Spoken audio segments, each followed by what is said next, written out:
একদিকে না খেয়ে দিন কাটাচ্ছে গাজার শিশুরা, অন্যদিকে আমোদ ফুর্তিতে মেতেছে সৌদি আরব। সম্প্রতি কাবার আদলে মঞ্চ তৈরি করে নাচ গান করে বিশ্বজুড়ে সমালোচনার জন্ম দিয়েছে সৌদি আরব।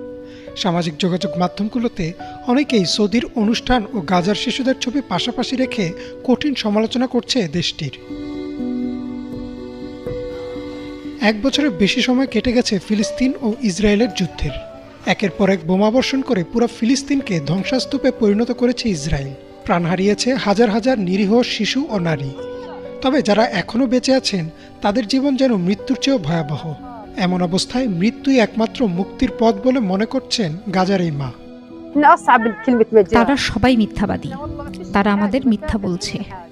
মার্কিন যুক্তরাষ্ট্র আমাদের বিরুদ্ধে ইসরায়েলের সাথে দাঁড়িয়েছে, তারা সবাই আমাদের বিরুদ্ধে ঐক্যবদ্ধ।